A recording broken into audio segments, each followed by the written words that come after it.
दहिलीला भाषणामध्ये सुद्धा सांगितलंय, गठीत करू, आम्ही पैसा जमा करू आणि आम्ही त्या ठिकाणी प्रदीप नाईक साहेबांचं त्या ठिकाणी मोठं भव्य आणि दिव्य असं स्मारक त्या ठिकाणी उभं करू.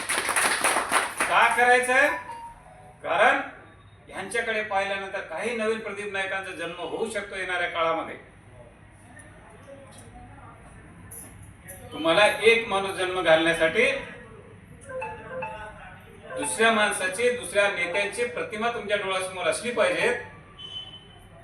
हा विचार घेऊन तुम्हाला आम्हाला त्या ठिकाणी काम करायचंय. नाईक साहेबांच्या विचाराने चालणारा सर्व कार्यकर्ता समाज त्या ठिकाणी पोरकत झाले. पण त्या कार्यकर्त्याला काही सुधरत नाही. राष्ट्रवादीचे कार्यकर्ते इस्लापूरला आले, शिवनेरीला आले, असं डारच्या डार आहे, 50, 100, 200 कार्यकर्ते सोबत. आज ते कार्यकर्ते पाहायचं कोणाला? प्रचंड मोठा समाज आहे. या समाजाला कुठेतरी एकत्र करणं अत्यंत गरजेचं आहे मित्रांनो. मी आता ठरवलं आता मला निवडणुका लढवायच्या नाही. या ठिकाणी आपण श्रद्धांजली अर्पणामध्ये माणसं मोठी होण्याला फार मोठी ताकद लागते. जिल्ह्याच्या वतीने त्या ठिकाणी मी कार्यकर्त्यांना आवाहन सुद्धा केलेलं आहे. राष्ट्रवादी असेल किंवा अमर रहे, अमर रहे, अमर रहे, अमर रहे, जब तक सूरज चांद रहेगा, जब तक सूरज चांद रहेगा.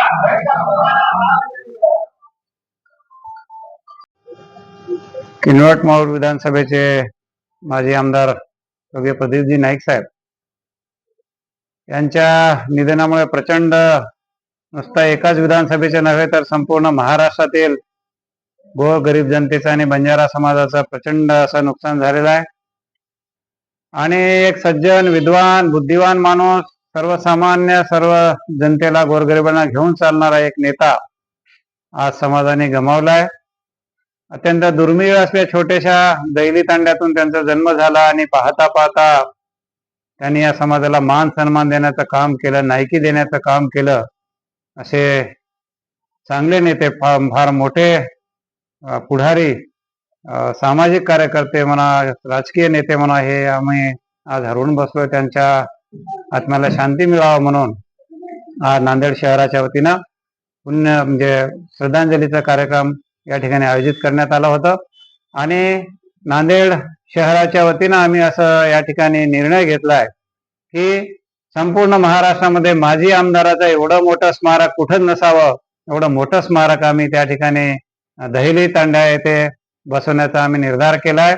आणि त्याची समिती गठीत करण्यात येईल आणि या समितीच्या माध्यमातून संपूर्णपणे अति भव्य आणि दिव्य स्वरूपाचं नाईक साहेबांचं स्मारक त्या ठिकाणी उभं करून, नाईक साहेब सतत आमच्यातून निघून गेले असं आम्हाला जाणीव सुद्धा होऊ नये, असं एक मोठं स्मारक त्या ठिकाणी उभं करण्याचा मानस आज नांदेड शहरातील तमाम समाज बांधवांनी घेतलेला आहे. आणि आज सर्वांनीच या ठिकाणी भावपूर्ण श्रद्धांजली त्यांना अर्पित केलेली आहे.